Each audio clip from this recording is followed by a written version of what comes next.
Assalamualaikum warahmatullahi wabarakatuh.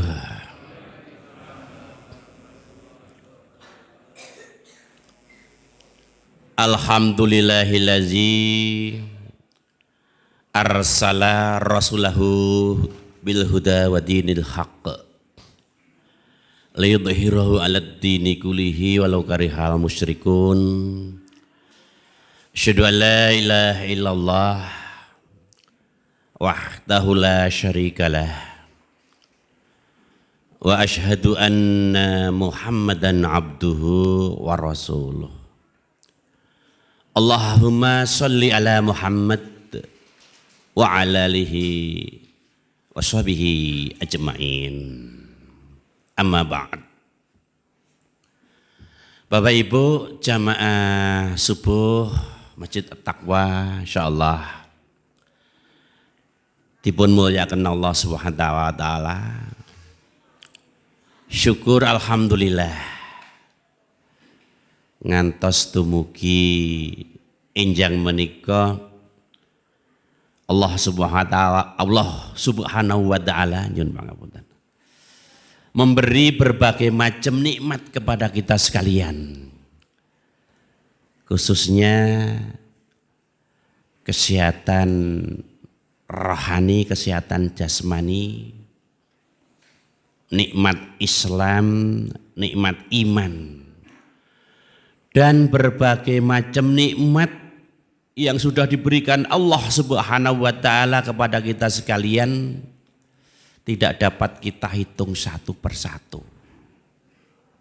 Yang paling penting nikmat sehat jasmani rohani, kita diberi kesempatan kembali kalian Allah bisa melangkahkan kaki ke masjid, berjamaah subuh, zikir, kemudian dilanjut kajian menjelang Ramadan.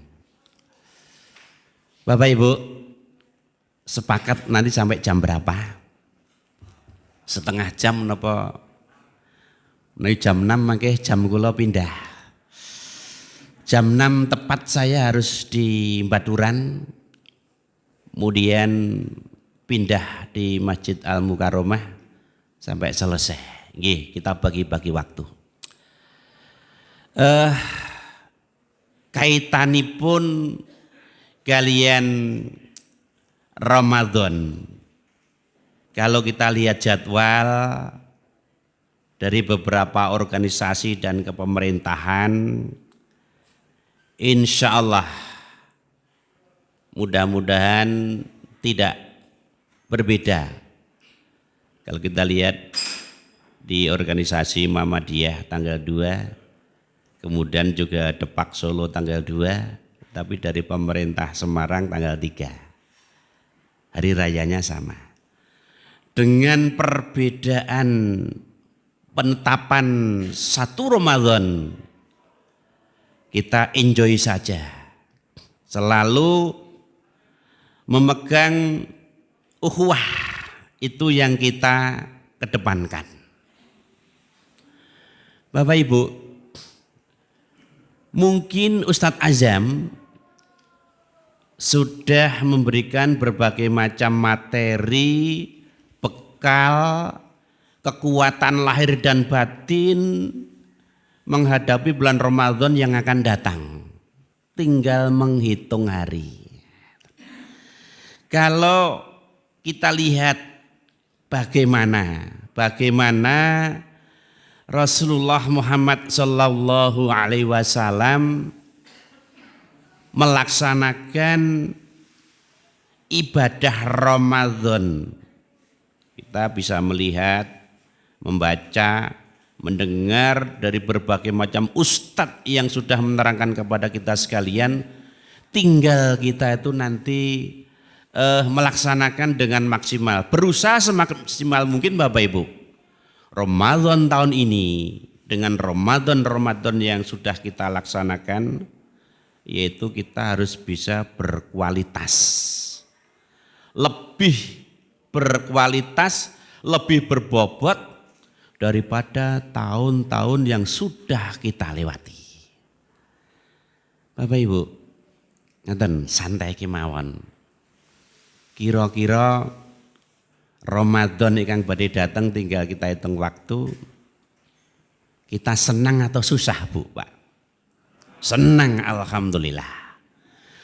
Dengan kekuatan dari Allah Subhanahu wa taala, mari hati kita berusaha untuk bergembira ria, untuk senang lahir dan batin menyambut bulan Ramadan. Mengapa kita harus senang? Sebab Ramadan beda dengan bulan-bulan yang lain. Penuh berbagai macam barokah dari Allah Subhanahu wa taala. Penuh berbagai macam amalan-amalan ibadah yang kita kerjakan dilipat gandakan kalian Allah Subhanahu wa taala. Maka harus kita hadapi dengan senang hati, tulus ikhlas, melaksanakan ibadah dan amal soleh, menggapai ridho Allah Subhanahu wa ta'ala. Ini sing pokok. Ada, saya bacakan firman Allah Subhanahu wa ta'ala. Fa iza azamal umru falau sodaqloha lakana khairal lahum. Maksudipun, tetapi jika mereka benar imannya terhadap Allah Subhanahu wa ta'ala, pasti yang demikian itu lebih baik bagi mereka. Dengan munculnya hati, saya ulang kembali, senang hati menghadapi bulan Ramadan, kemudian kita berusaha semaksimal mungkin melaksanakan ibadah dan amal soleh lebih baik daripada yang sudah kita kerjakan. Niki pokok. Kemudian Bapak Ibu, di samping itu kita juga berusaha semaksimal mungkin, di samping hati juga punya kekuatan dasar iman yang kokoh. Niki iman yang kuat, iman yang kokoh, sehingga nanti kita bisa melaksanakan amal soleh sebanyak-banyaknya dan bertobat serta istighfar. Mengapa? Kenging menapa umat Islam menika masih banyak yang beribadah dengan males-males dan bahkan ibadahnya hanya ritual belaka. Kurang mempersiapkan diri. Monggo iman kula lan sedaya menika berusaha kita untuk menjadi manusia-manusia yang istiqomah dalam menggenggam iman. Bulan Ramadan kita banyak ibadah amal soleh, kemudian bertobat dan istighfar sebanyak-banyaknya. Kalau dalam salah satu ayat Allah SWT, sambil kita buka-buka, maka panjenengan sedaya dibuka surat yang ke-66, ayatnya diambil yaitu ayat yang ke-8. 66 ayat yang ke-8. Coba kita buka. A'udzubillahi minasyaitonirrajim. Ya ayyuhalladzina amanu tubu ilallah taubatan nasuha. Asa rabbukum ayyukaffiru ankum sayyiatikum wa yudkhilakum jannatin tajri min tahtihal anhar yauma la yuhzillahun nabiyya walladzina amanu mangahu nuruhum yas'a baina aydihim wa bi aymanihim yaquluna rabbana atmim lana nurana waghfir lana innaka ala kulli syai'in qadir. Panjang Bapak Ibu. Intinipun kemawon. Ciri-ciri orang yang beriman apabila sedikit berbuat salah dan dosa kepada Allah dan kepada sama umat manusia, yaitu segera tobat dan istighfar kepada Allah Subhanahu wa ta'ala.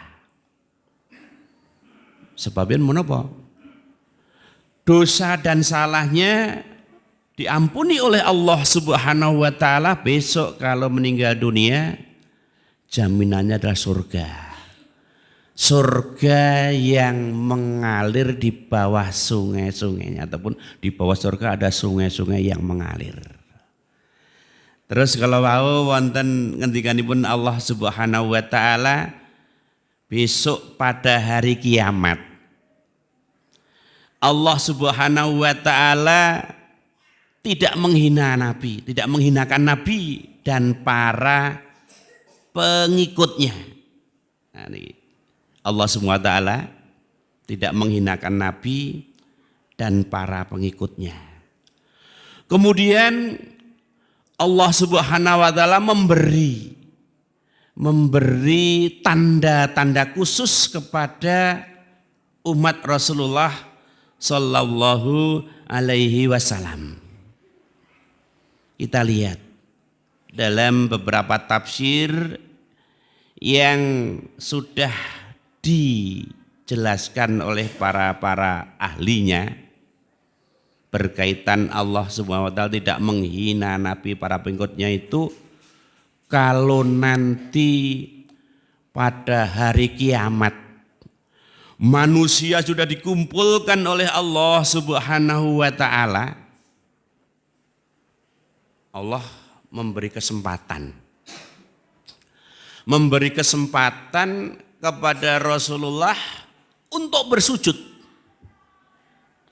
Telah bersujud, kemudian Rasulullah SAW mengangkat dari sujudnya dan melihat semua manusia berapa miliar yang dikumpulkan di padang mahsyar, melihat para pengikutnya yang setia dengan tanda-tanda khusus.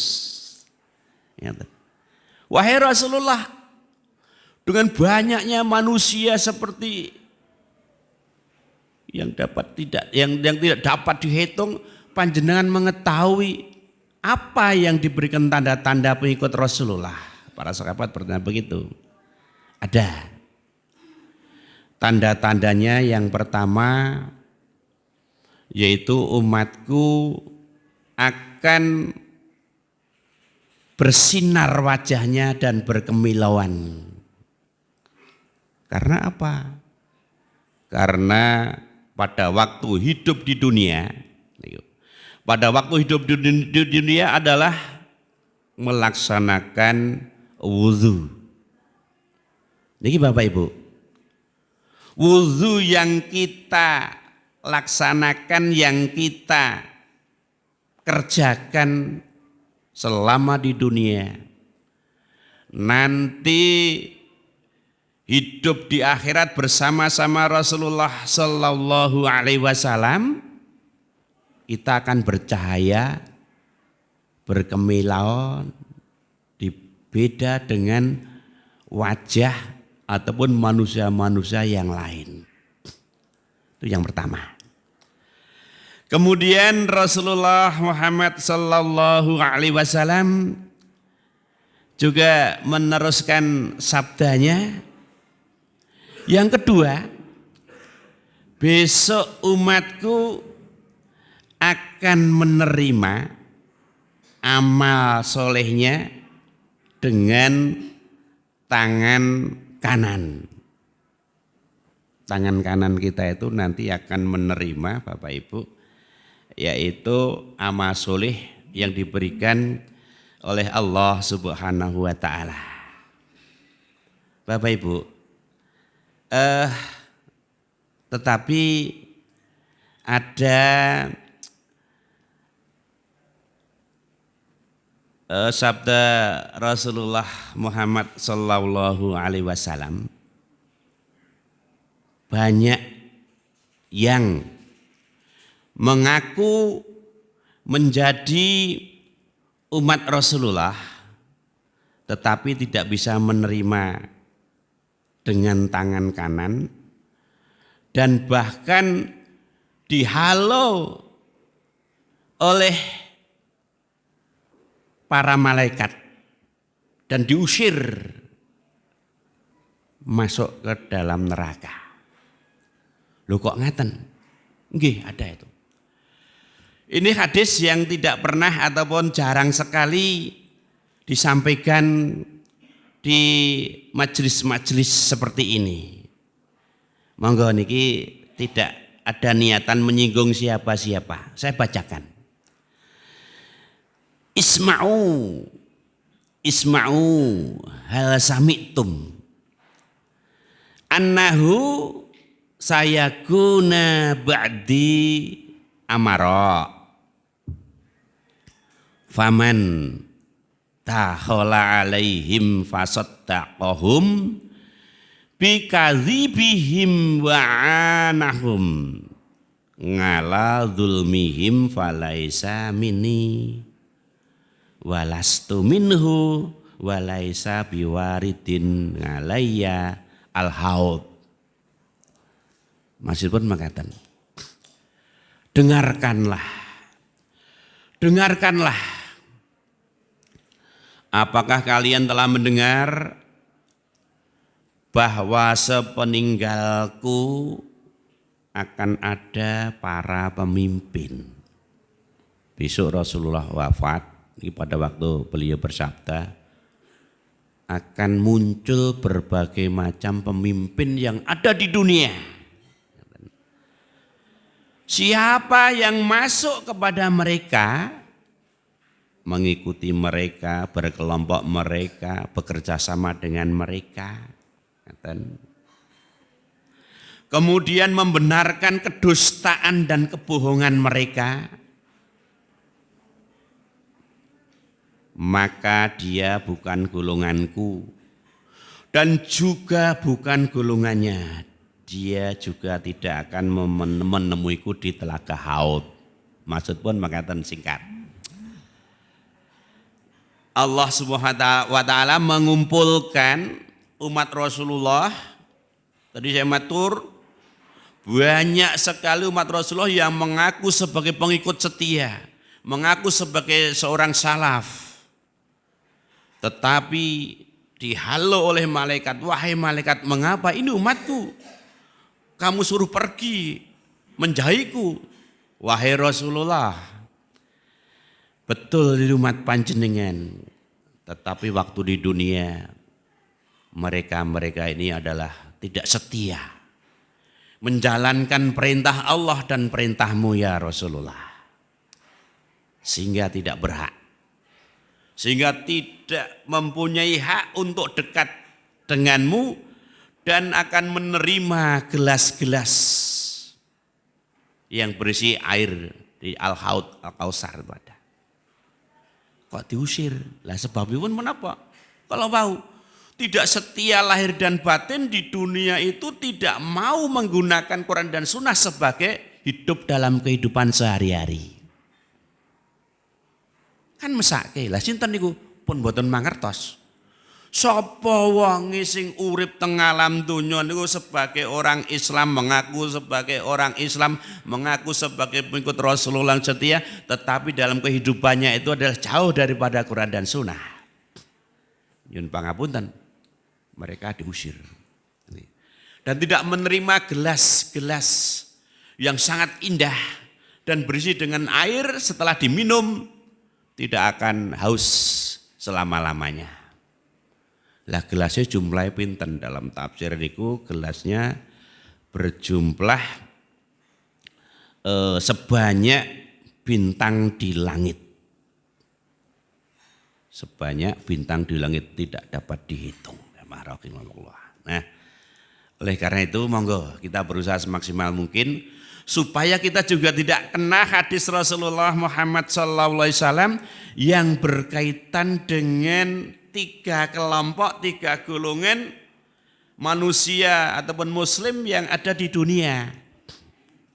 Nek makeh maos ngen surat Maryam 59 sampai 60. Fa khalafa min ba'dim khalfun adha'u shalah wattabus sawa fasawfa yalquna ghaya illa man taba wa amana wa amila sholihan ngantos rampung. Niku dibaca terus tafsiripun jika yang pokok generasi yang akan datang sampai menjelang kiamat niku selalu bermunculan. Ada generasi yang hanya memperturutkan emosi dan hawa nafsunya, tapi juga ada generasi-generasi yang muncul dengan di bawah naungan Allah dan Rasulnya selalu iman kepada Allah Subhanahu wa ta'ala. 1 generasi yang jelek, 2 muncul generasi yang baik.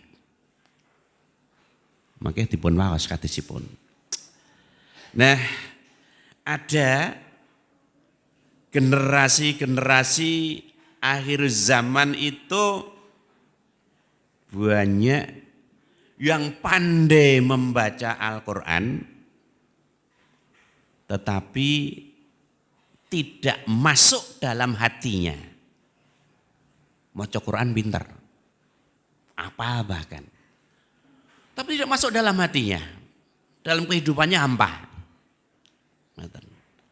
Dipun bagi malih yang pinter-pinter maca Quran itu orang masuk dalam hatinya, ada 3 golongan. 1, golongan umat Islam yang selalu istiqomah sampai mati. Tuh. Yang kedua, golongan yang pandai membaca Al-Quran tetapi tidak dikerjakan dalam kehidupan sehari-hari. Nyun sewu alias menika munafik. Terus nomor 3, golongan yang pandai membaca Al-Quran, durhaka kepada Allah Subhanahu wa ta'ala. Ulah pripun niku? Kita masuk yang mana? Kita berusaha dengan semaksimal mungkin Bapak Ibu masuk golongan yang pertama. Yang iman, yang takwa, yang konsisten, yang istiqomah, sinau Al-Quran dadi wong Islam niku semaksimal mungkin Quran dijadikan pegangan pokok untuk hidup dan kehidupan sehari-hari sampai mati. Kan cetha to niku. Taraktu fikum amroini ma in tamassakum bihima lan tadhillu abada. Kitabullah wa sunnah Rasul. Quran dan sunnah ini dipegang pokok, dipegang erat, tadhillu abada.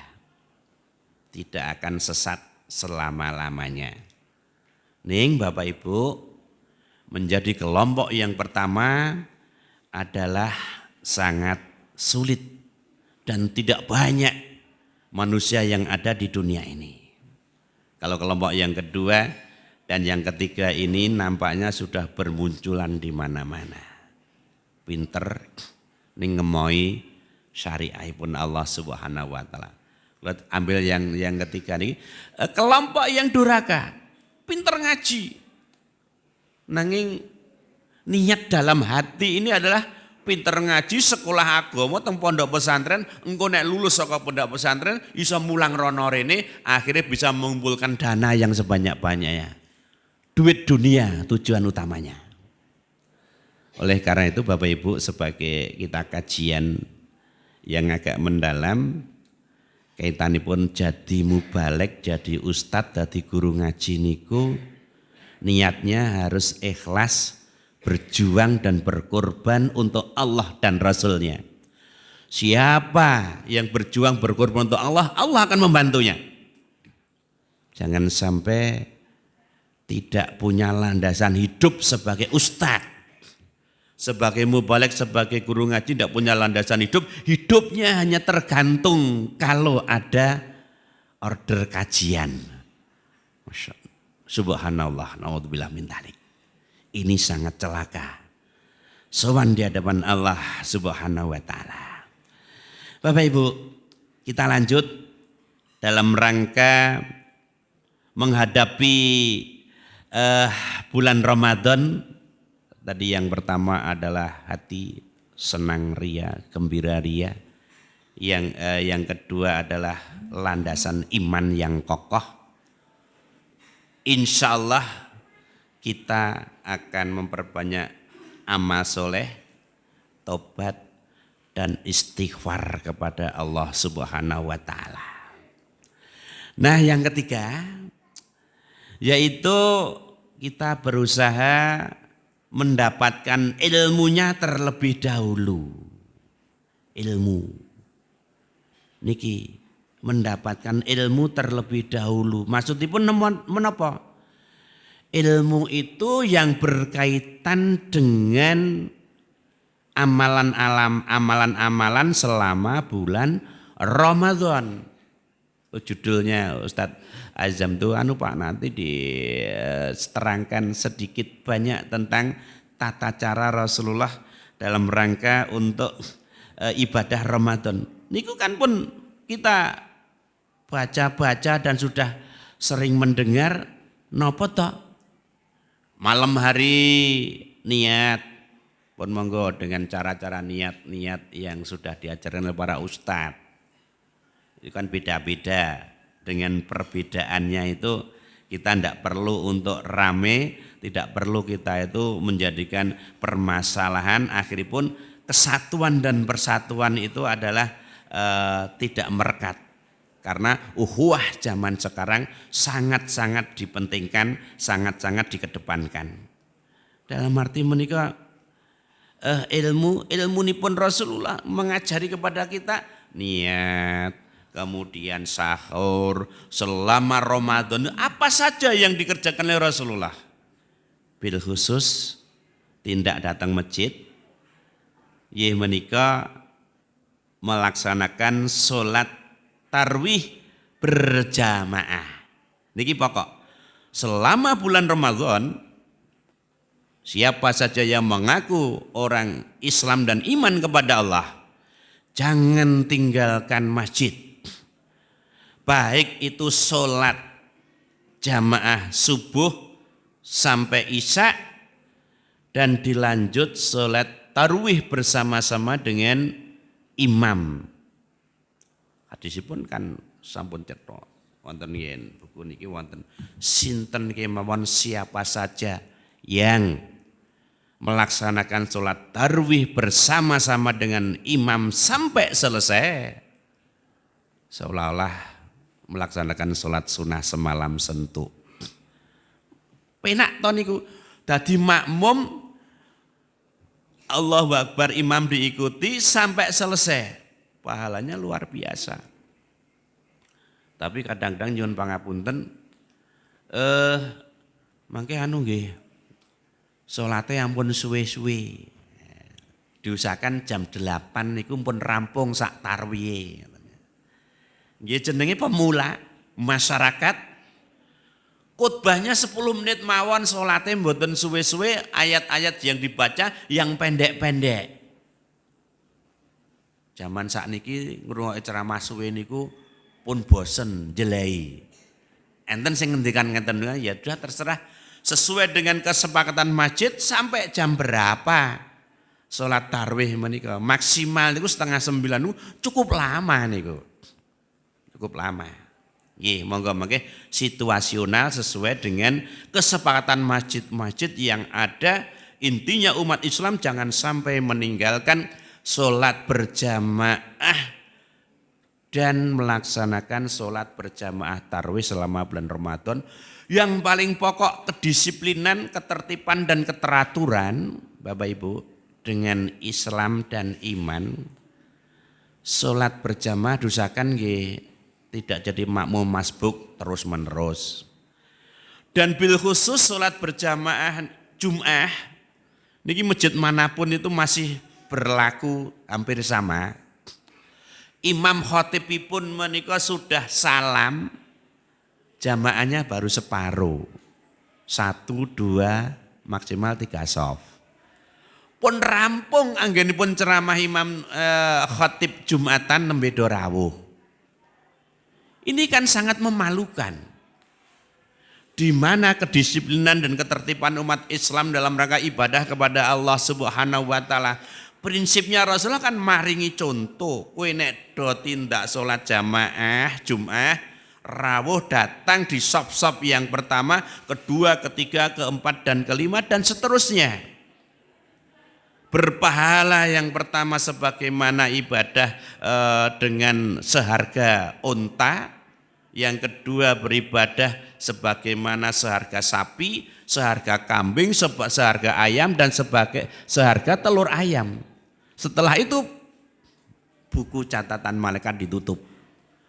Yang datang terlambat tidak mendapatkan bonus pahala dari Allah Subhanahu wa taala walaupun sholatnya sah. Niki di mana-mana disampaikan hampir rata-rata masjid seperti itu. Oleh karena itu bismillah. Berjuang fastabiqul khairat. Mulai hari ini khusus Jumat datang setengah 12.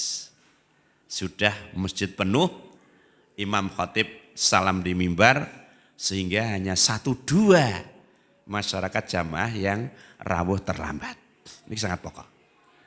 Nah Bapak Ibu, monggo ilmu dalam bulan Ramadan banyak sekali yang juga tidak ketinggalan melaksanakan membaca secara rutin pribadi berjamaah, yaitu membaca belajar Al-Quran. Pun monggo, berapa kali satu bulan bisa 10 kali khatam, 5 kali, 3 kali, minim 1 kali. Bagi yang mereka belum hafal, belum lancar, enggak apa-apa, tetap belajar di masjid setelah tarwih tidak kundur. Dibuat kelompok-kelompok tertentu sesuai dengan ahlinya masing-masing, kemudian ngaji sampai jam berapa yang mboten sah suwe-suwe. Jam 09.00 maksimal jam 10. Dusakan nyuwun pangapunten mboten sah pengajian kok munggah nu maca Quran munggah grodal-gradul dirungokke wong jaba niku kajane sapa? Ngaji kok ora pas ora bener bantare ra jamak. Ganggu masyarakat. Intern kemawon langkung sae. Intern semuanya bisa mendengar, kemudian yang salah dibenarkan dalam rangka membaca Al-Quran. Ini pokok. Terus banyak sekali kaitanipun mangke bagi yang sudah tua-tua seperti saya, kali panjenengan pun umur 60 tahun ke atas, gawane donya niku nek saged dikurangi syukur ditinggalkan. Khususipun akhir Ramadan yang ke-10 niku. Lah ngapa ditinggalke? Donya bukan tidak penting, sementara ditinggalkan kita mendekatkan diri kepada Allah Subhanahu wa taala melaksanakan iktikaf. Mencari Lailatul Qadarnya dari Allah Subhanahu wa taala. Monggo ingkang sampun sepuh-sepuh. Arep ngopo to? Wong urip ki mung kaitanipun namung 60 ngantos dumugi 70 tahun itu sudah mendekati ajal. Sitina sab'ina sanatan. Pun kalau lebih alhamdulillah. Ini kita mendekatkan diri pada Allah, banyak ibadah, banyak amal soleh. Kemudian juga kalau sikat meleh berusaha untuk menjaga kesehatan jasmani dan rohani. Dijaga. Makan teratur, istirahat teratur. Insya Allah selama Ramadan badan kita fit, badan kita kuat. Insya Allah melaksanakan ibadah Ramadan tambah berkualitas. Ramadan kok loro wae bola-bali izin pamit ora poso karena sakit. Nanti kodoknya kan luar biasa, lebih berat daripada melaksanakan puasa pada bulan Ramadan. Kan banyak manusia sedunia berpuasa itu sehingga diangkat bersama-sama menjadi ringan. Jamaah dalam arti sehat jasmani dan rohani niki menjadi acuan pokok. Makan minum kalau ada yang bergizi ini kaitanipun sesuai dengan kemampuan nih nyun pangapunten niki golek sandang pangan rada angel. kalau bisa kula pun matur, bukan matur, ngendika kalih keluarga. Nanti disediakan khusus ki ceramah rono rene ra leren wis tuwa. Ya minum susu, madu, telur jadikan satu terus tambahin nopo. Udah itu sebagai sahur selama 1 bulan. Nanti kalau kegiatan itu pagi sampai sore biar kekuatan selalu ada. Lah kuwi engko biayane ya akeh, ya golek sik. Sementara itu didahulukan dalam rangka untuk memenuhi kebutuhan-kebutuhan jasmani. Ini nek mboten wonten sak wontenipun kemawon bismillah nyuwun kekuatan kan Allah Subhanahu wa taala selama bulan Ramadan tidak diparingi sakit kalian Allah, sehat jasmani, sehat rohani, tetap melaksanakan aktivitas sebagaimana biasa. Ampun alasan turu kon ngaji moh mergo wetenge luwe wong poso kok kon ngopo-ngopo. Akhirnya pun nunggu kapan ya maghribe. Niki adalah puasanya anak kecil. Terakhir Bapak Ibu insyaallah dimuliakan Allah SWT, dalam rangka untuk melaksanakan bulan Ramadan ini di samping diparing nyuwun kesehatan jasmani dan rohani, kesehatan jasmani nggih menika yang paling pokok juga bukan paling pokok, yang tidak dapat ditinggalkan yaitu dengan kekuatan harta Bapak Ibu. Bondo. Sebabnya napa? Rasulullah selama Ramadan infak sedekah seolah-olah itu banyu mili sebagai air yang mengalir. Kita ambil yang positif. Tindak datang masjid nika nggih. Tindak datang masjid menika berusaha harus membawa uang. Membawa uang tinggi napa? Tinggi infak sedekah dimasukkan kotak infak. Ini sangat perlu. Kekuatan harta, kekuatan ilmu, kekuatan fisik, dan kekuatan iman ini kalau sudah menyatu dalam badan pribadinya muslim dan mukmin tidak dapat diganggu oleh siapapun. Monggo niku bondo tinggi sedekah, tinggi infak untuk dikeluarkan zakatnya bagi orang yang kaya bisa dihibahkan, bisa diwakafkan untuk hidup dan kehidupan sowan pada Allah Subhanahu wa taala. Daripada uang hanya ditinggal untuk ahli waris, lebih bagus ahli waris juga ditinggali, tetapi kita sowan kepada Allah Subhanahu wa taala juga membawa bekal harta. Ini luar biasa. Nanti kalau ditanya oleh Allah Subhanahu wa taala, man malihi min aina iktasabahu wa fima anfaqahu. Hei manusia, dulu kamu hidup di dunia diparingi harta yang banyak. Kamu ambil, kamu cari, kamu dapatkan dari mana, dan kamu tasarufkan kemana saja. Ini paling abot Bapak Ibu. Urusan bondo niku, kalau sudah kita pegang, biasanya langsung dimasukkan kepada jiwa raga. Tapi kalau kita melihat zamannya Rasulullah, zamannya para sahabat, Abu Bakar, Umar, dan yang lain-lain mendapatkan harta, nyuwun pangapunten, dipegang tangan kanan dan tangan kiri, hak-haknya orang lain dikeluarkan, baru diberikan kepada keluarga. Niku sahabat. Kalau suaminya Ummu Salamah, Tolhah bin Ubaidillah. Beliau kan pekerja keras, wira swasta, wira usaha. Kalau pulang selalu membawa harta yang melimpah. Blonjone bukan blonjone, batine akeh banget. Sampai-sampai wahai istriku, ini alhamdulillah rezeki dari Allah Subhanahu wa taala cukup banyak. Ada 700.000 dirham. Nyoh, tak paringi kowe. Niki suami yang bagus, yang soleh. Mendapatkan harta berapapun diserahkan kepada istri yang solehah. Tidak membawa apapun laki-laki. Serahkan semua. Istri yang soleh matur, Mas. Ngapunten nggih. Bondone awake dhewe niki mpun akeh niku. Nek niki hasil kerja panjenengan sebanyak ini, kula duwe usul supaya besok pagi-pagi setelah subuhan kita bagi-bagi kepada orang yang berhak menerima. Kinten-kinten panjenengan ikhlas napa mboten? Kalau bahasa kayak ngeten. Masya Allah. Alhamdulillah saya ikhlas, Bu. Mari kita buka, kita bagi-bagi, nanti pagi-pagi kita berikan kepada orang yang berhak menerima. Ini keluarga yang sukses dunia akhirat tuh. Apakah nanti ada yang meniru hal seperti itu? Selama bulan Ramadan saya punya niat, punya program yang baik akan mengumpulkan warga masyarakat ataupun jamaah iftar di rumah saya.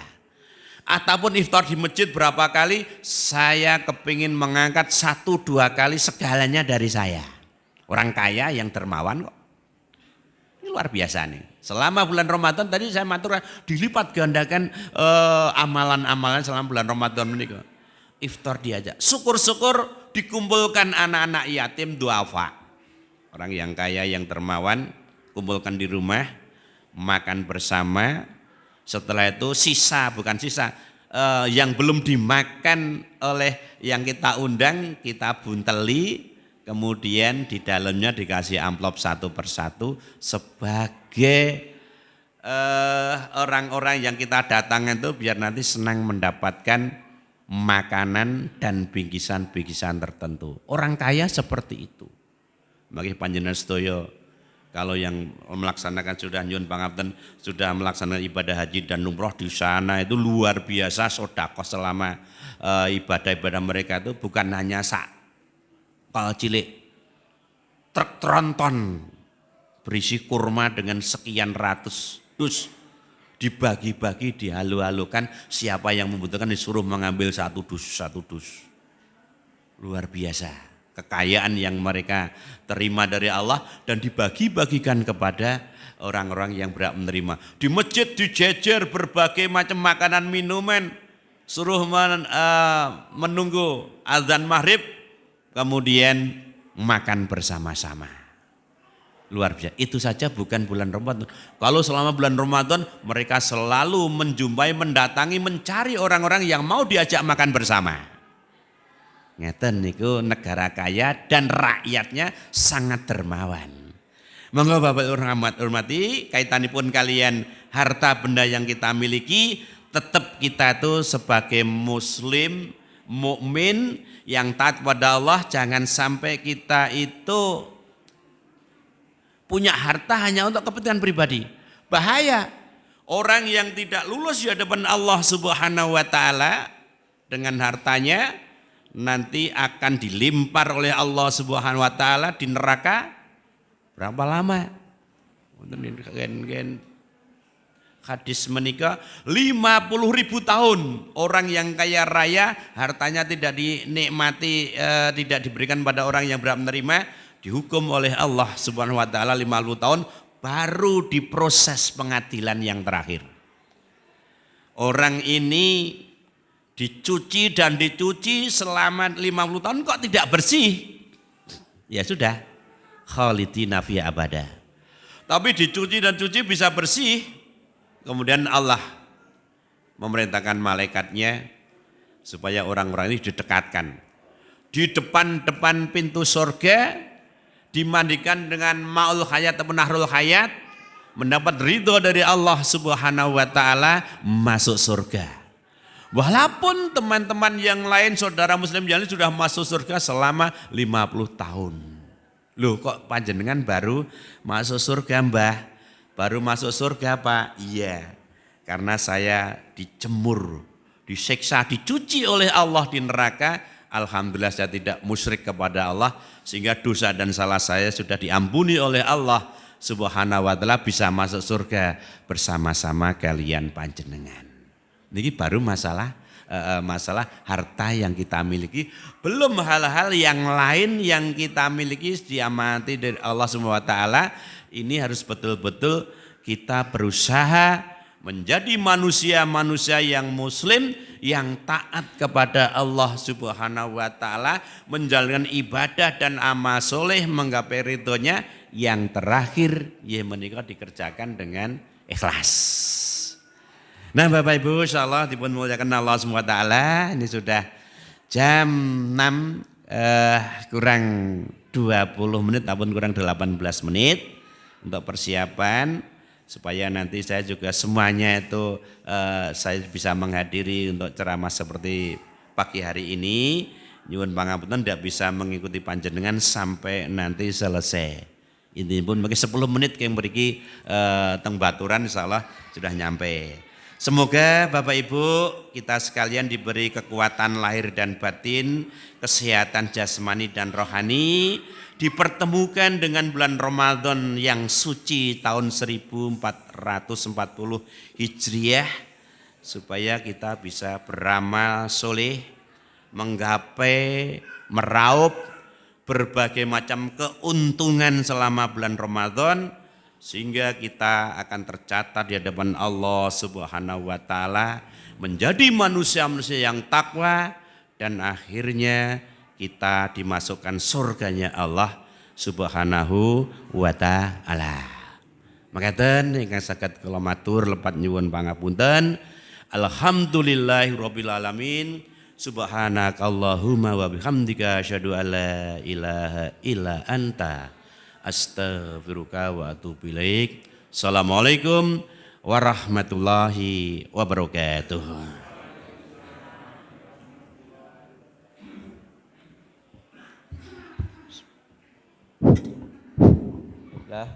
Terima kasih kepada Ustadz Said yang telah menyampaikan materi. Semoga bermanfaat bagi kita. Marilah kita tutup kajian pada pagi hari ini dengan doa kafaratul majlis dan hamdalah bersama-sama. Subhanakallahumma wa bihamdika asyhadu an la ilaha illa anta astaghfiruka wa atubu ilaik. Alhamdulillahirabbil alamin. Sekian dari saya, banyak salah kata saya mohon maaf. Akhirul kalam. Wassalamualaikum warahmatullahi wabarakatuh.